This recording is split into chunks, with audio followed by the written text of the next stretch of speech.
Hello मेरे प्यारे बच्चों, आशा करती हूँ आप सभी अच्छे होंगे और अपना गृह कार्य भी समय पर पूर्ण कर रहे होंगे, है ना। सभी बच्चे अपना कार्य पूर्ण कर रहे हैं और अच्छे से पढ़ाई भी कर रहे हैं और अपना पूर्ण रूप से ध्यान भी रख रहे हैं। बच्चों, जैसा कि आप सभी जानते हैं, हमने अपने पिछले वीडियो सेशन में शीश झुकाते हैं कविता के बारे में पढ़ा था। आज हम इसकी पुनरावृत्ति के साथ इसके शब्दार्थ एक बार दोबारा करेंगे, श्रुतलेख का अभ्यास करेंगे और प्रश्न उत्तर का अभ्यास करेंगे। बच्चों, ये कविता किसने लिखी थी? शीश झुकाते हैं कविता किसने लिखी है? द्वारिका प्रसाद महेश्वरी। किसने लिखी है? द्वारिका प्रसाद महेश्वरी। बच्चों, इस कविता से आपको क्या पता चला था? चलिए एक बार हम फिर से देखते हैं। जिसने सूरज चांद बनाया, जिसने तारों को चमकाया, जिसने फूलों को महकाया, जिसने चिड़ियों को चहकाया, जिसने सारा जगत बनाया, हम उसके गुण गाते हैं, प्रेम से शीश झुकाते हैं। इस कविता में हमें ये पता चल रहा है कि ये सूरज, चांद, तारे ये किसने बनाए? सूरज चांद को किसने बनाया? सूरज चांद को ईश्वर ने बनाया, भगवान ने बनाया। जिसने तारों को चमकाया, और तारों को किसने चमकाया? तारों को भी ईश्वर ने चमकाया। जिसने फूलों को महकाया, जिसने फूलों को महकाया, महकाया मतलब खुशबू देना। जिसने फूलों को खूब खुशबू दी। जिसने चिड़ियों को चहकाया, चहकाया मतलब चिड़ियों की आवाज़। जिसने चिड़ियों को आवाज़ दी। जिसने सारा जगत बनाया, जिसने ये पूरा संसार बनाया, हम उसके गुण गाते हैं, हम उसकी तारीफ करते हैं और उसके आगे अपना शीश यानी कि सिर झुकाते हैं। यानी कि हम ईश्वर के आगे इन सब चीज़ों के लिए अपना शीश हमेशा झुकाते हैं। ईश्वर ने हमारे लिए सूरज चांद बनाया, तारों को चमकाया, फूलों को महकाया, चिड़ियों को चहकाया और उन्होंने ही तो ये पूरा संसार बनाया। हम उनके लिए उनकी तारीफ करते हैं और उनके आगे अपना शीश झुकाते हैं। बच्चों, इस पाठ का संदेश क्या है? इस पाठ का संदेश है, ईश्वर ने हमें अनेक अनमोल चीज़ें दी हैं, यानी कि बहुत सारी चीज़ें दी हैं। इस सुंदर संसार को बनाने वाले ईश्वर का हमें गुणगान करना चाहिए। यानी कि ईश्वर ने जो हमारे लिए इतनी सारी चीज़ें बनाई हैं, उसके लिए हमें ईश्वर का धन्यवाद करना चाहिए।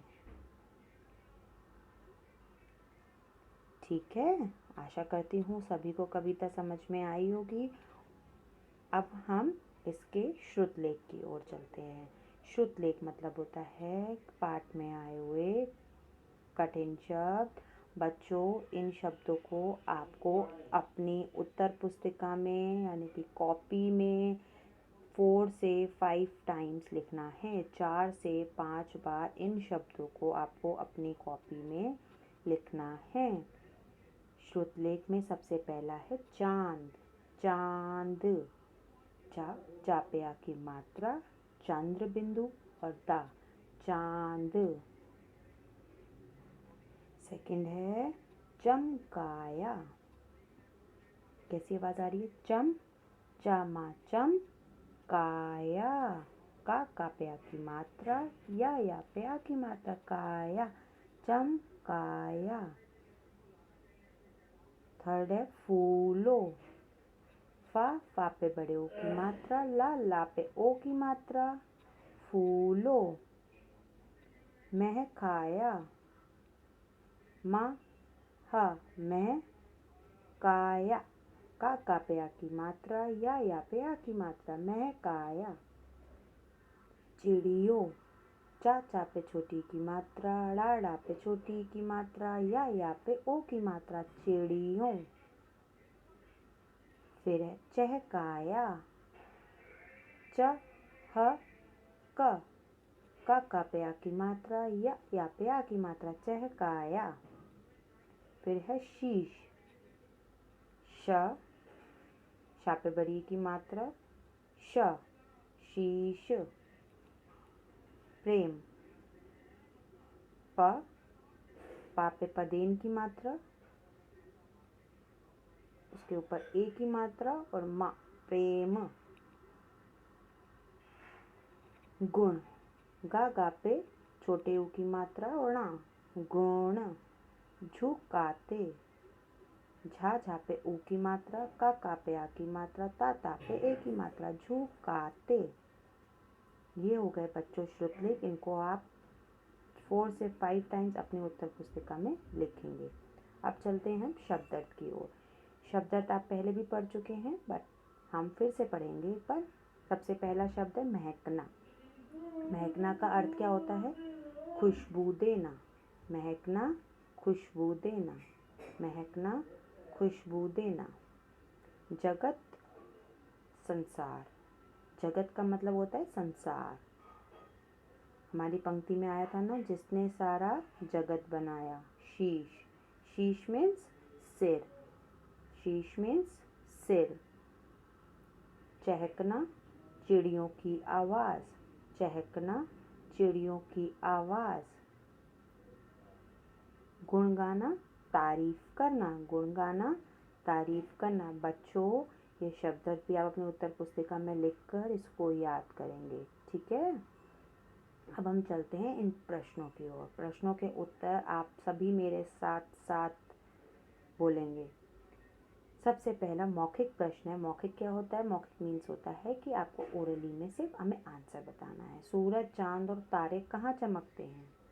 सूरज, चांद और तारे कहाँ चमकते हैं? सभी बच्चों को पता है ये चीज़। तो सूरज, चांद और तारे कहाँ चमकते हैं? सूरज, चांद, तारे कहाँ चमकते हैं? जल्दी से बताइए। बता दिए सब मम्मा को अपनी। सूरज, चांद और तारे आसमान में चमकते हैं। चिड़ियों की आवाज़ को क्या कहते हैं? चिड़ियाँ कैसे करती हैं? ची ची। चिड़ियाँ कैसे करती हैं? ची ची। ची करती है ना। चिड़ियों की आवाज़ को ची ची कहते हैं। कविता याद करके कक्षा में सुनाएं। अभी आप कविता याद करके अपनी मम्मा को सुनाएंगे और अपने पापा को सुनाएंगे, ठीक है। अब हमारा पहला प्रश्न है, कविता में किसके सामने शीश झुकाने को कहा गया है? अभी जब आपने कविता पढ़ी थी, हमें कविता में क्या पता चला था कि हमें किसके सामने शीश झुकाना चाहिए? कविता में हमें पता चला था कि हमें ईश्वर के सामने शीश झुकाना चाहिए। कविता में ईश्वर के सामने शीश झुकाने को कहा गया है। कविता में किसके सामने शीश झुकाने को कहा गया है? कविता में ईश्वर के सामने शीश झुकाने को कहा गया है। ईश्वर ने हमारे लिए क्या क्या बनाया? प्रश्न 2 है, ईश्वर ने हमारे लिए क्या क्या बनाया? ईश्वर ने हमारे लिए सूरज, चांद, तारे, पशु, पक्षी और इस सारे जगत को बनाया है। ईश्वर ने हमारे लिए सूरज, चांद, पशु, पक्षी और इस सारे जगत को बनाया है। प्रश्न 3 है, हम कब कब शीश झुकाते हैं? हम कब कब शीश झुकाते हैं?